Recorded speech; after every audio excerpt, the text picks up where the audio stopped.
Ghana, good morning, Asanteman. Mechiao efa bebia ohwe me bia.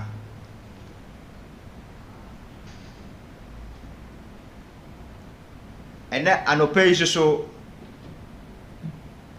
adekye mu nsem ana yatena se ayede brew anope. Ene ye bekasa afa Ghana ya kwan ayewo oman. Ansa na no asem ba akopɛ ena mpɛsɛ me ka kyerɛ obia a wɔhwɛ me anope. Die bia uye bia no ekyesa wo ma faith edi wanim kan.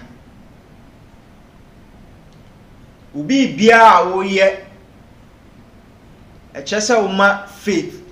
edi kan, because se faith gidie ewo ade a wo ye bia mu wo sa gidie na utimi ye bibia ewo asase so.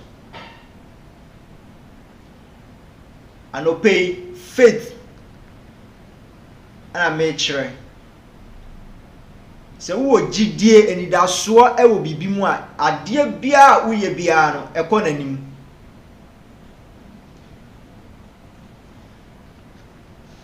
Ti meda wase pa se wo hwe ye channel wi se na ni da edikan am na wa subscribe a like it,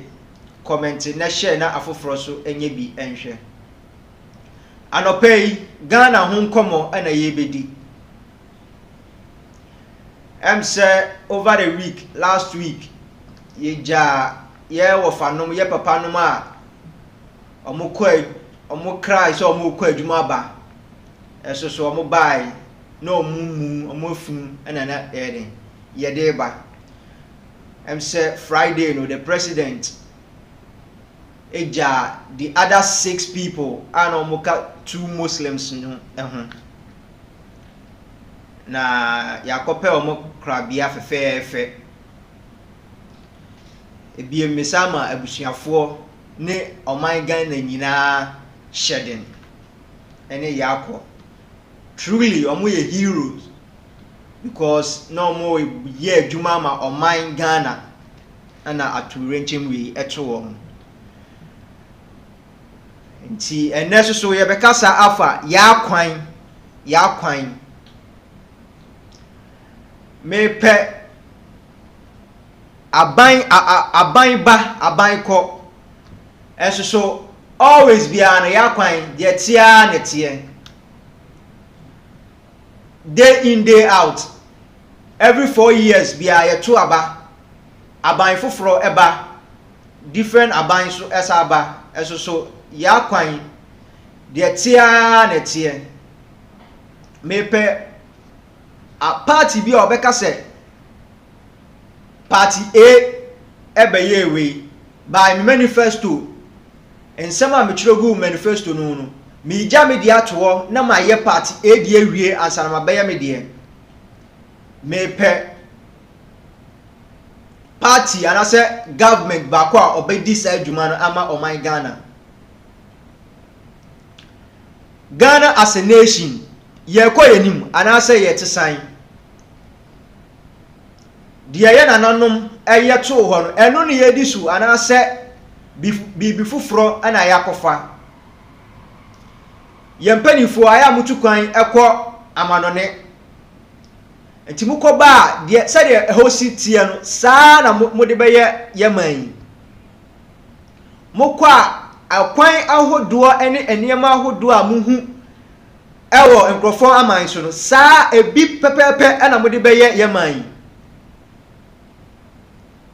anka me dia memfa infrastructure ana say roads enjaje aban wasede ese obeye de obeye akwan ade ama omanfo wasede as a government you say bedi oman ne so a wo wasede se obeye de obeye akwan ade ama amanfo nti akwan kura de na me fanka achievement ema a political party bia because was said here so we are akwan papa enya akwan ye ka akwan a akwan papa akwan a ebe che monhwa tema motorway monhwa emredodo a ye de ye tema motorway for so many years say tema motorway ye do concrete pa na ye de yes a motorway no eso say baby say na ye koya na aban ade patch endi a year endi chese month kra na edan akwan no asasen dey ne ye asoman we enya political A, political B, political C. Dey na ye as a country ama ya kwan eyie anka ya kwan eya anka yempanifo 80 nka ombe fa ya kwan na ere e de akọ program no esan say ya kwan enye nti na omuni option bia so ombe fa that helicopter. Dear ye as a country. Yen penifo no mututu kwan bebre ekọ nkrokro so. Enti mu kwa mu hu omakwan no. Anase mu hu. Dear ye as a country ama ya kwan as ye beye ni yie. Ya kwan eya menka se akwanhia ensi akwanhia de ewo ho baga eso betse amayen as a country die ne yeye anope me sure say we dey comment ebefa the comment section now I like amayen ye di Ghana ho the truth regarding Ghana's road infrastructure. Dear ye asoman ama ya kwan ayeye me dey kamaka se me emfa me ho because me ntu kwan bebre ba ye mpanimfo ye maamenum ye nuanom ye ofase no mo mutu kwan dear na ye asoman MC afa ya kwan ni bi atutu so ma ahwefo hwe monhwe akwan pa ewo Ghana anka akwan we enye sika kese bia na ye be shim aye sa akwan we eso abro hwe akwan a ye cars enam so ebedi be 1 year na tse car na start enya fault na car owners ne omo cars eyo omo dia omo gigi free microphone say because ya kwan say ye cars ya kwan ekum citizens ekum amanfo dey ne ye afa ho asoman emma ne nkoye say yakosie ye papa nom ye ofanom ti asa yenya bibi emfa ho yenya eniyema emfa ho emma ya kwan hwe ekwan pa ana etutu tese wuti mu say ekwan we kura omo ye endi be eyiye e support holes akesie wuti mi top holes ni bi na tese onfe ena ohunam nya eya oya ekromu pe hwe akwan hwe we kromu pe tutu mu se omo ye enche bia esoso hwe eti ye di yama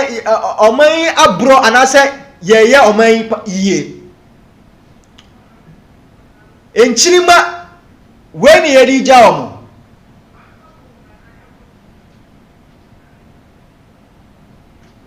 yempani for mesrem mo nsore why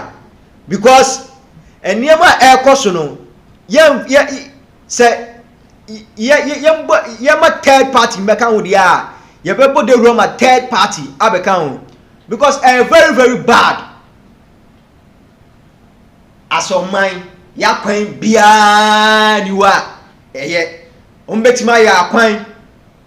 endi 2 years na kwan na atetia pansam potholes akese ena wom hwe Accra to Kumasi road ya sefem akwan na say aye basa.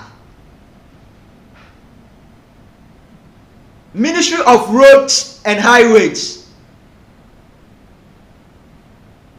then am we fire kwan honorable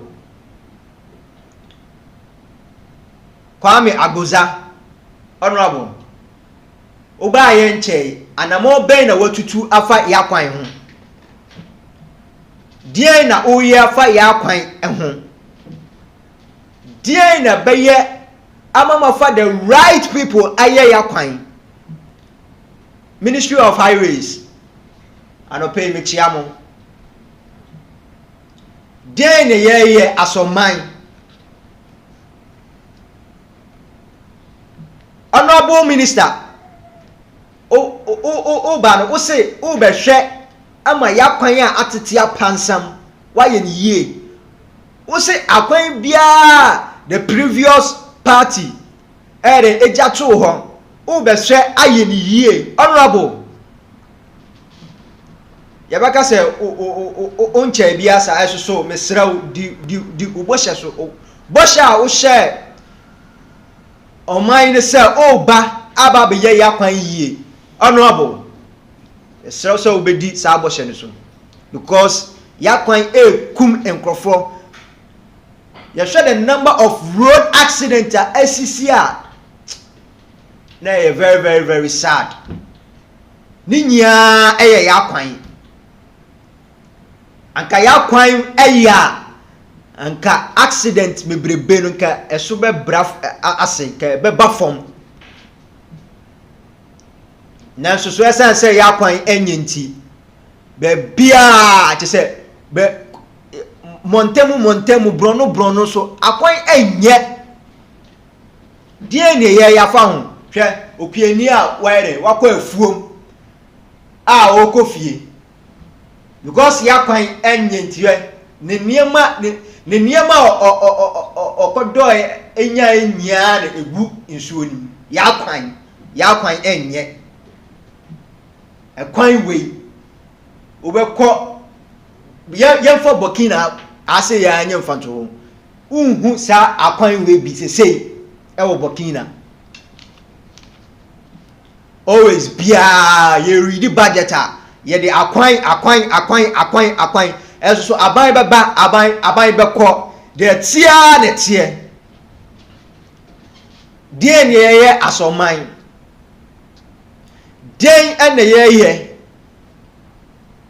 ye nchirima na ye di o ma bro adase ye nchirima na ye omu yie aman Ghana ye ko ye chi adase ye ko ye nim den ne ye afa ya kwan ho always be aro me da sorry na me bo mpa ya asem ba kwa me de to otwedi ampo anim se erade me koi ma shamatale ene eko me bo mpa ye asrew se me ba fie no so mia metima woro matale because one for one share otwedi amponsa enye yie yakwan always be ye bodero ewo yakwan wo so de tia ne tie ye mpanifo enfa the right people are metima ye akwan amana chama ye hwiafo a oma yere oma ko omafuom edi indwiane ebre ye hwe akwan a omonam so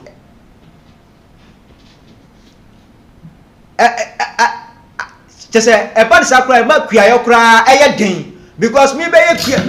kuai and niema me era me ba bonten mentimi famba akwan enye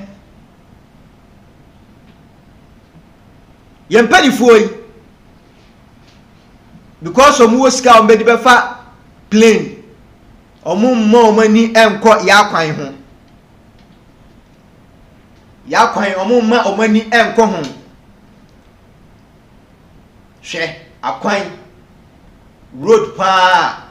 ye cars ye moto efufa so enyenyenyenyenyenyenyen as a country there na ya fa ho nke ya kwan aya anka ye papa num ye ofanum anka omumfa plane ema yede ema akunhia emba esan say ya kwan enyenti ana akofa we nyia aba hwe enkura 15 ya omu free mu ninya a road accident. Say uji details of road accident for the first quarter uyembesho akwenhia ICC for the first quarter of the year uyembesho me hwɛ mama ya nya sa niema we bi say politics www we enfa politics A enfa party A enfa party B den ne ye asoman ama ya kwan ayeyie obi wo ha me ye political ya wo mato political empty se political A ye bibi kura enye kura na obefo ane so ama na ye ya wo me ato political B muti se political B ye bibi enye kura na still obedi sa political party na echi ye de twa mafuruma do ye den kra na me ho dia party ni be no eno na mepe eno na ekunye asoman eno na ekunye asoman because sanka political party A aba ana oye kumase kwan kakra political party B aba no no so betoa so kakra nka sese ya kwan eda so pepepe eso abro menye ema political A embeje the shine mesuba kwa akotoa so baabi na mesuma agi me shine ye hwe akwan ya yedija ewo ye manima edoso hwan ene eye ya kwan amaye ya kwan hwan ene eye amaye always be ano meka na always be aso meka uye akwan a eno nya achievement o eno enya achievement as a political party as a government uye ekwan a enya achievement eye necessary eye ade a tese wo yema oman na reduce accident na ababa ku be ye roader no de o man ho so o me na me ye kwan we no Ghana kwa na political party ni bi ebe ye akwanya no di jini din munko ada ye penifo mo travel ko so many countries munko je say de o ma kwan esitie enti aya mo mfere me da aya mani wuma mo say de mutimi travel eko other countries eko so o ma kwan no mo ba aya mo mfere mo akwan ya mo nam so Midaya mani woman mu papa as a political nation kabi mamin kabi ma kwan mo various countries mo stress de mo kwan si da so ye nkrofo Nigeria fo ya mo ya haya mo stress de even mo sem movie mo stress de o ma kwan esitie na mo fa ntoto mo de mo fa ma kwan ya mo ya asei entutu se sika no be ko ba akofo botomti ye be ye akwan basa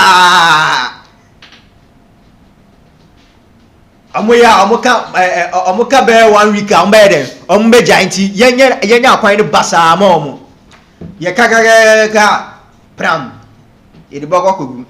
abro ne beye ne wo oman yi mu. The first president Dr. Kwame Nkrumah hwe na kwan a oyiye which mu say yes concrete ankasa ne yede ye akwan temamoto we concrete ankasa ana yede aye na den say na baby etutu ana mo kofa ko ta we a be 1 week na as etutu eso contractor ni bi agisika kese contractor ni bi kura ye akwan ni bi ama contractor be 4 months be 1 year on see kwan no so kura enkoso ye se de kwan ni so tie eso ya kai sika ede gu ni bank account mu ya kai o man sika ede ma contractor getting to be 2 years on see kwan no obi susu a obedi sika na obeye kwan ni so a no aya basa wa ye ne se de opa bia because enye den a kwan no etutu a esai a omusa ba be frɛ no hwɛ akwan ya ye nam so hwɛ akwan ya ye nam so kuromu pa ana etutututu kuromu pa den ne ye asoman youth mon sorry Ghana as a nation, they na youth more ye. MPP NDC, I just say you are free word. We engineer for the third person, Embra, the third party, the third force, Embra. Since 1992, Besine, the two major political parties, the MPP and the NDC, Yehudi on Betimaye. Yes, some young massacre, young brim. Yemma other political party akonya yemma chance embrem mema yenye say ye di party A twa mafruma ye di party B twa mafruma ti uye dan kura na eno ana meto amomo eno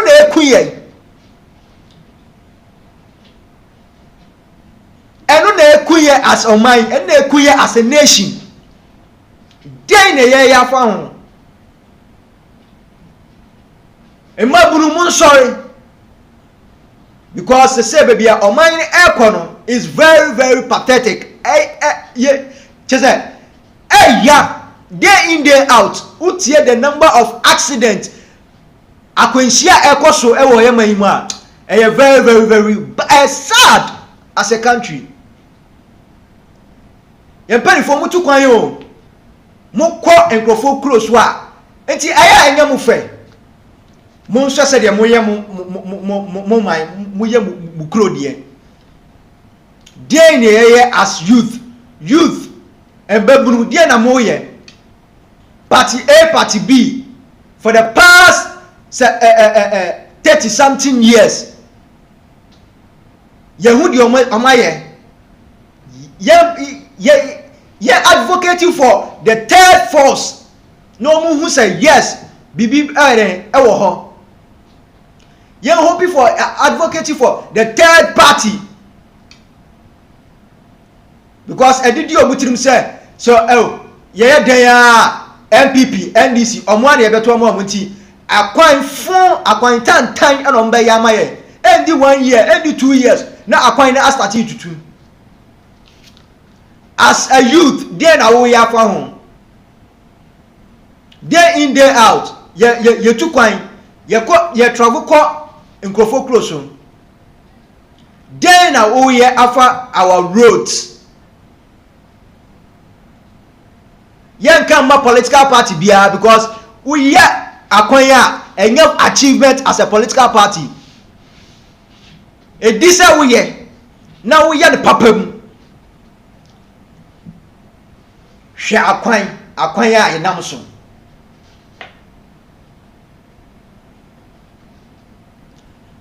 Etore bia yanka no kura ne nkyere ye ho ye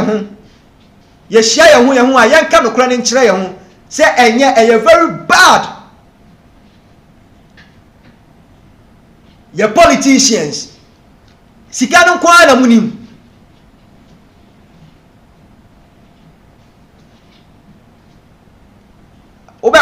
retirement o mo kɔ retirement a mo nuanom mo wɔfa ase no mo manom ɔmo a ɛsɛ ba bɛdi so den na mo yɛ ɛde aboa ɔmo yendi sika nkoa na yɛ Ghana politicians ɛdɛ yendi sika yen spend sika yendi sika yendi sika den na wo di ɛyama Ghana den na mo di yama ɔman na akɔso ai me say chop money let's chop money yo 8 years o yen fa sika no fum yo 4 years o yen fa sika no fum den ene ye ewo ye road ya kwan ho anopai akwan nko na me ye madwen say ye bedi hu nkomo because ene ne ekum ye citizens ekum nkrofo ya kwan a enye nti amanfo afa hu egu car accident dosu ewo yemen akwanhia dosu ewo yemen den na ye as a citizen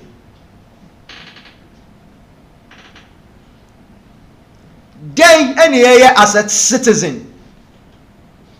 yenja omusa no munya kwanfun bia mayana ada say ye voice it out so we are babuna I want you each and everybody voice out so be politician assemblyman DCE MCE ministers MPs enya you should voice it out because omo dia ya enka omo kra yeah ye ti kroyin ana ye hu se de ehye fa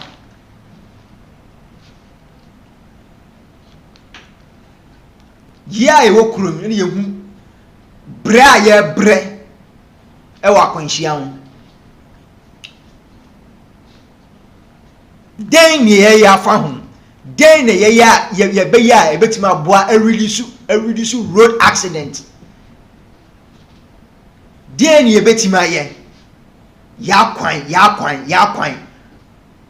de bia ye kan party A ba party B ba eso still ya kwan enye she akwan a enko ye farmers enam so okope aduane e de abakrom ama ye nya bia bi hwe akwan a onam so bibia ne dada politics bibia ne dada politics enso ye yie na ye yie ye benefiting ekoyie ma ya ankoyie ma so ya die ne ye as a nation political A roads are here political B ba on to also da adanya or the budget shine and so say bi mumuara mudi wu no when yes MPB minister B pressure ekunu dey any year as a country or mine as of mine dey any year sike die basabasa na adorson sike die ne adorson mumeyen twa ye ni enhwe ya akwan contractors was so obi o ha scanner reflect on account for best a year as so on fa the machines kra emere embe gina akwan no so de oye eso wagisika na guni botom eso akwan no de me san ya mbeye we ye dibu o man den ne ye as a nation I say FPNTV official YouTube and Facebook o share live YouTube Facebook FPNTV official jaw comment to as a nation as a youth bebunu se wu sa nyema we aya wu yemu hihyew aya ma wu yemu hihyew because babia ye mpanifo no de on mine economy very very dangerous yakwan se yakwan eya ke ye mpanifo yi anka ebia ko man frim enso so yakwan enye nti hwe de ato ye sika no de e wo ho eso akodi a section bi eren ebotum akwan a ka yebetimi di bear 1 year aye no contractor ebetena kwan no so saa for almost 3 years because the sika obenya dinti then near as a mind then near as a nation ya kwan ya accident ebe platform ebe form cra but ya kwan enyinti se meka the number of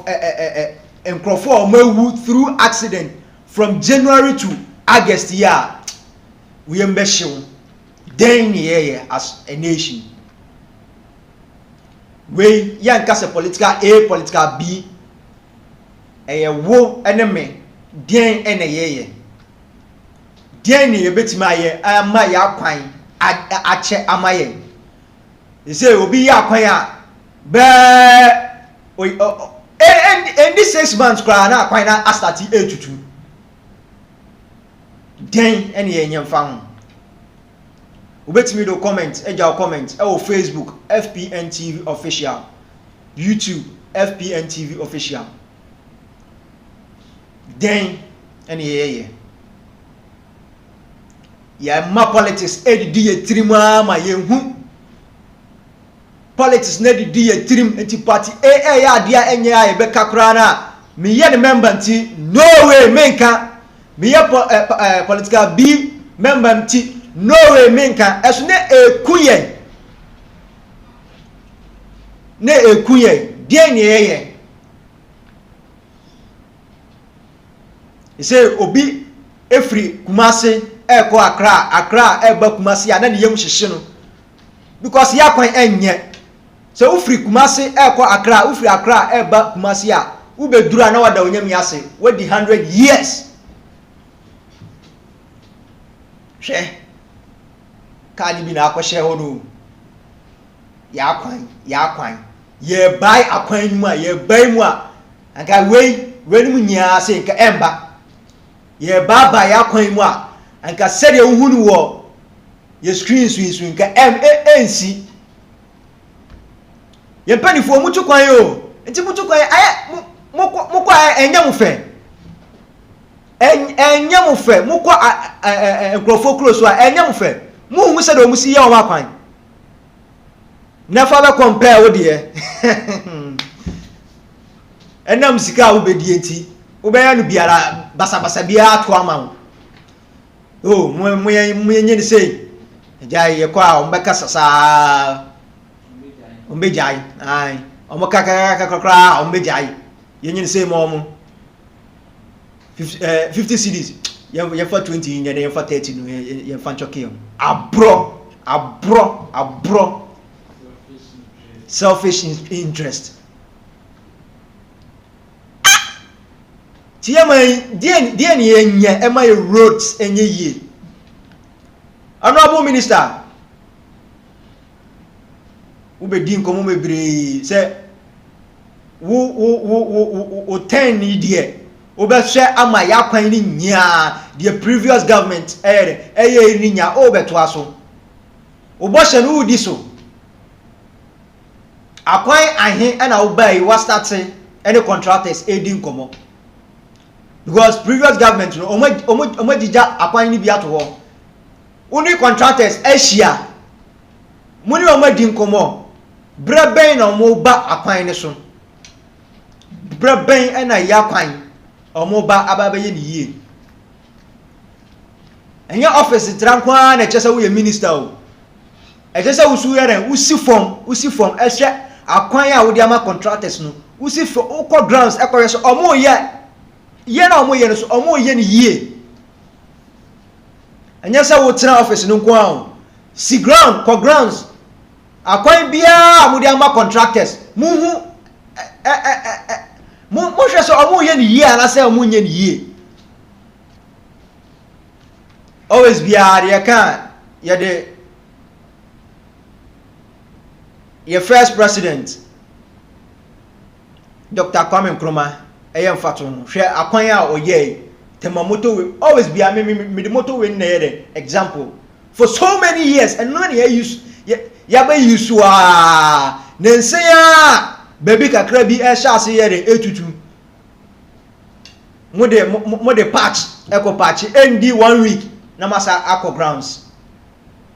minister then na woni wa ban mo ye afa roads because kama yakoya say yakwan ni ekum nkrofo papa yakwan ekum nkrofo then ye as a nation we are babuna. Are you worried about this? We are youth then and our can then ye emma yakwan then and ye emma yakwan yi. Because always be ano untimi nkase on travel ube travel ube tukwan na utukwan ya wakwan eye hwe akwan ya da screen so ekuafo akofo omaduane a omode ba ama ya nya biato eso hwe akwan ya omode nam so contractor ni bi agiska puduro so de be ye kwan yi o eso hwe kwan na che say ateche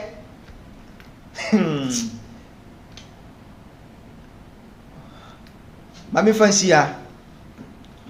o share FPNTV official on YouTube, FPNTV official on Facebook. O ko ho subscribe, like, ne comment. I'm say President His Excellency John Dramani Mahama wa buna ketim eko Japan ene Singapore ekodi dwumadie sonkunu bi e de ama oman Ghana ehun komone ho nsem de se ya eda yenim ye de nya ebeba na musumanya de ekoso ewo oman anesesfo nyame ya aduma ekina obia tune in because ye be come asema mama for the past 9 months aketua emba oma sorry so mo person mo ye demonstration etia aban then ye as a country mi de be see ase mi din e de upon boatin that's ne